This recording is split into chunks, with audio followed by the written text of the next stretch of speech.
Bonjour, je suis très contente car c'est génial que tu te lances dans le monde professionnel. Et oui, pour trouver un emploi ou signer un contrat, et voici quelques tips de conseils sur ce qu'il faut faire et ne pas faire.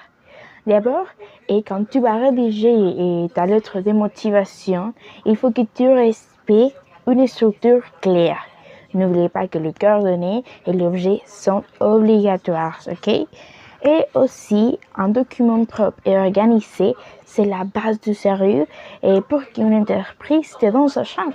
Surtout, s'il te plaît, ne sois jamais en retard quand tu vas passer un entretien d'embauche. C'est primordial. Et pendant l'entretien, montre ta motivation, dis par exemple que tu as envie d'être sur le terrain et que tu souhaites qu'il te fasse confiance. Et enfin, il ne faut pas que tu doutes de toi, ok? Fais-toi confiance, s'il te plaît. Et oui, j'espère que tu auras ce travail très, très, très vite. Oui, c'est tout. Et merci et au revoir. À bientôt. Tu dois m'écouter moi, mon pote. Je sais que c'est une étape difficile d'être sans emploi, principalement parce qu'il n'y a pas d'argent et on a envie d'acheter des choses. Mais ne te découragez pas. Donc, mes conseils pour t'aider à maintenir ta persévérance sont les suivants. Il faut que tu aies confiance en tes capacités. Tu es une personne formidable. Si quelqu'un te dit non, tu ne dois pas abandonner. Il est essentiel que tu cherches une solution grâce à ta créativité. Ensuite, garder une routine chaque jour comme se lever à la même heure, se concentrer du temps à te rechercher, mais aussi prendre du temps pour rester et faire ce que tu aimes. Cela permettrait de rester dynamique et positif. Pardon, j'ai entendu parler du travail. Pour réussir, il est primordial que tu possèdes de la passion. C'est le conseil numéro 1. Rien de solide n'est construit de l'argent. Il faut savoir laisser mûr pour tes projets. Pour le deuxième, il faut que tu montres ton dynamisme dans les premières minutes. Les gens cherchent de l'énergie et de la rigueur. Ils veulent que tu afin de réussir. Si tu es autonome, détaché et sociable dans l'équipe, les sports s'ouvriront très facilement pour toi. Tu verras. Salut, je vois que tu réussis pour tes entretiens. Écoute, pour avoir un bon travail, il faut que tu prépares ton projet professionnel avec soi. C'est mon premier conseil. Pour le deuxième conseil, il est essentiel que tu fasses une liste de tes points forts avant de rencontrer le patron. Si tu sais que tu veux, tu as de gagner la moitié du combat. En plus, il est important que tu connaisses bien l'entreprise. Et il faut aussi que tu sois ponctuel. Je ne veux pas que tu arrives en retard. Ça a donné une mauvaise image.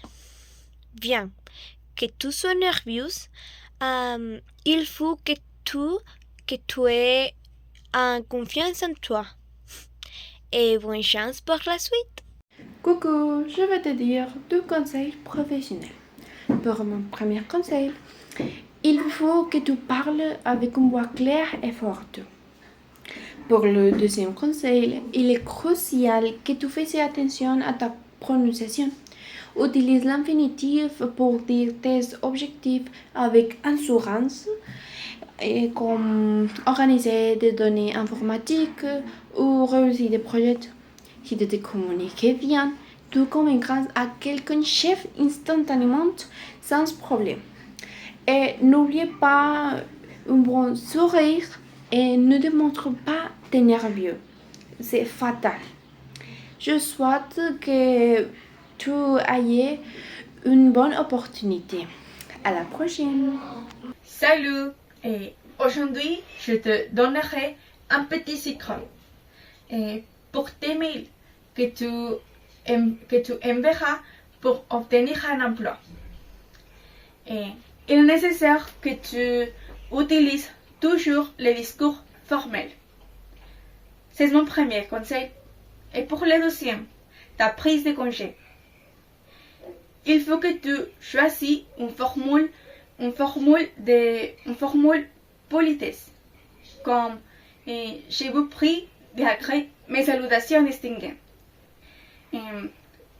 N'utilise pas les discours informels ou familiers avec un recruteur. Il est indispensable que tu révises ou vérifies l'orthographe de ton message pour montrer ton sérieux. Je suggère que tu sois toujours très précise dans l'objet de ton courriel. Je te souhaite beaucoup de succès. Bonne chance. Ciao.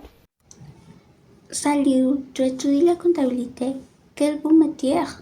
Mon premier conseil est celui-ci, qu'il ne faut pas que tu ignores la précision. C'est très important. Dans ce travail, chaque détail compté et une petite erreur pour tout changer.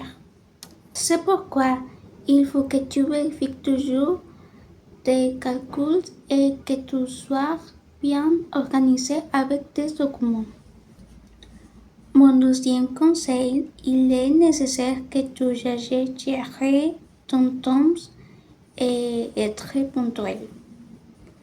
Avec les chiffres, on ne peut pas être en retard. Il faut que tu sois prêt à temps. Je te conseille aussi que tu apprennes à utiliser les outils numériques et les logiciels de comptabilité parce qu'ils sont très importants aujourd'hui. Si tu es sérieux et que tu travailles chaque jour, tu deviendras vite un expert. J'espère que tu réussiras et que tu auras beaucoup de succès. Je te souhaite bonne chance.